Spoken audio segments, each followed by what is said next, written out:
It is February 22nd, 2021, lesson 114. Reviews for 97 and 98. 97, I am spirit. Mantra, I am the Son of God. Nobody can contain my spirits, nor impose on me a limitation God created not. 98, I will accept my parts in God's plan for salvation. What can my function be but to accept the word of God who has created me for what I am and will be, forever be. So, let's just say that you knew who you are, right? And you knew that from the very beginning. And we are playing some form of chess, okay? But we're playing against ourselves, right? We have the white, black, white goes first. Let's just say that's spirit, right? Yin and yang of life. And basically, every single time that you have these epiphanies, you are creating a moment that allows you to be connected with source, right? They say that the best times that we can do this is during music, dancing, tragedy, okay? And, from my experience, that may very well be true, okay? Because most oftentimes, the only way that I've learned to have these epiphanies is that I'm going through so much pain that I have no other choice but to surrender, right? Surrendering is,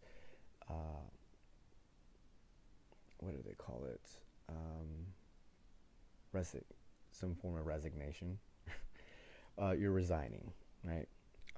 And resignation is not always like surrender, but that's the closest thing that you can say. Like, you just are allowing yourself to give in. Being able to give in allows you to give out, because now you're allowing yourself to find the solution to your problem. So let's just say, with me, like jujitsu, they say there's always a way to get out of a position, right? If you hold out just enough, you can find the position. If you're always saying that, oh, once I get in this position, if I always get in this check, then it's going to be, my own defeat. But if you always find the glimpse of lights, if you want to call it that, or the possibility of, seeing opportunity, then that's what your mind is going to look towards, right? You look at books such as The Powers of Subconscious, Psycho-Cybernetics.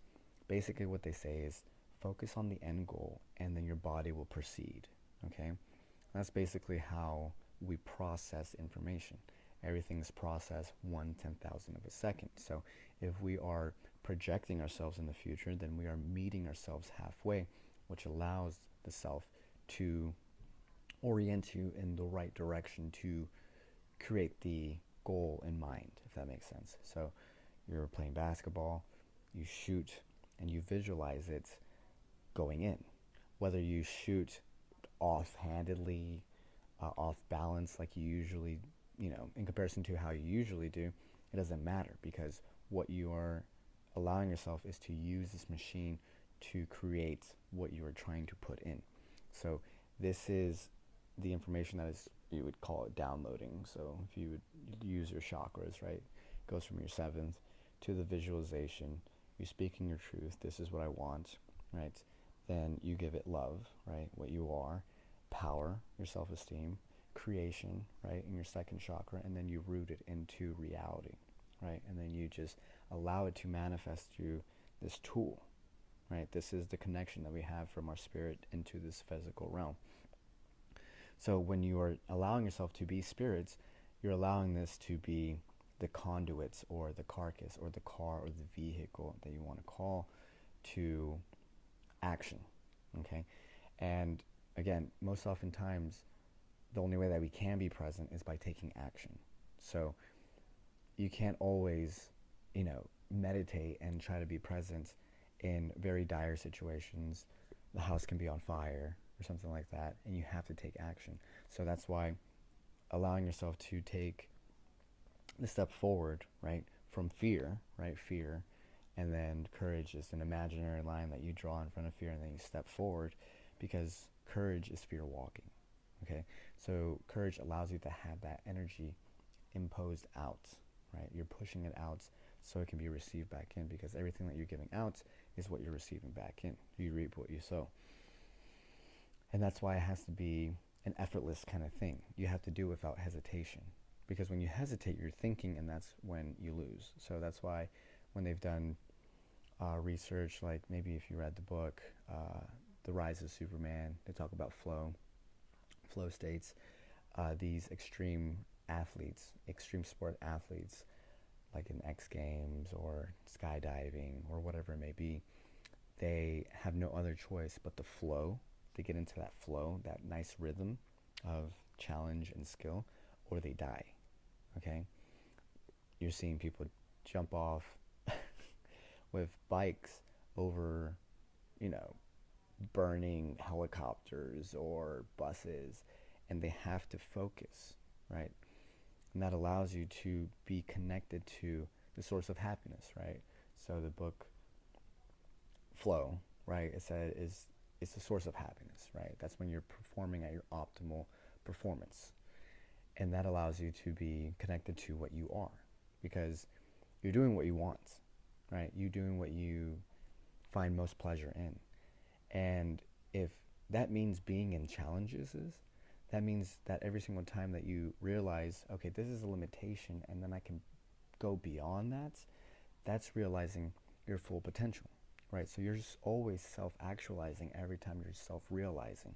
And that allows you to be transcendent, because again, you're being pulled forward by something that is beyond you, whether that's spirit, whether that's goal, whether that's passion, whether that's desire, whether that is purpose. You have a vision, and vision is the thing that is orienting your attention. And again, it's like playing a video game, or it's like watching a movie. You're seeing it unfold the way that's supposed to. And sometimes, like even if you do sports, or you're like, oh my God, how am I doing this? And it's because you've been in the flow, right? Sometimes when I've coached guys going out, I've seen these guys like completely get blown out, rejected, if you want to call it that. And then after a while, they just have this indifference threshold, like they're just indifferent to people, and they just allow themselves to actually be. And that's when they're attracting people, right? Because that filter is not there anymore. That stifleness is not there anymore. That allows them to actually express their true self, right? Because they went through that whole process of understanding what is, your false sense of self, invented sense of self, and everything that you started deconstructing. You started to see, okay, this is where I'm at, and this is how I can construct, building from a true foundation, and that's coming from source, that's coming from spirit, and being able to accept your parts, and realizing that if we go back to the idea of God's debris, God is, omnipotent, omnipresent, omniscient, destroyed itself to come back together. And it's your purpose to be self-aware, right? To be the light that lights other people, right? Whether it's just living up to your potential, right? Whether it's just being a father, a good Samaritan in the community, it allows people to wake up. Like, you are happy the way you are, no matter what life has given you. And that allows the motivation for other people to do the same thing. Because some people may have it worse than you, and they're like, wow, that guy, he may not be exactly what, the role model may be, but he's super happy. Like, maybe I can find my own happiness within myself in what I'm doing. I could be a janitor, right? There are people that have PhDs that are janitors, because they just, they've been through so much, and it's just like, just by giving that to the community allows them to be connected back to what is their true self. So you will be very intrigued and interested and even amazed by what people are providing out in the world when they are connected to spirits, when they're allowing themselves to be connected to a higher source. And it's even, what do you call hilarious when you have people that are atheists, right? People that think that they know more than God, right? Because most oftentimes these individuals seek God without even knowing it, and then they become believers once again. And it's always because, anybody that has their heart in trying to find truth is the same thing as finding God, right? So avid seekers are always going to be the ones that receive the most, because they're the ones that are always trying to go towards truth. Truth is always going to be what it's always going to be. It's never going to change. It's never going to change how it's supposed to be. Anything that changes is not real. So being able to be connected to that truth allows you to know what the truth of who you are, right? And that allows you to, again, be part of what God's plan of salvation was, right? Your plan is to accept it, right? Accept life the way that it is.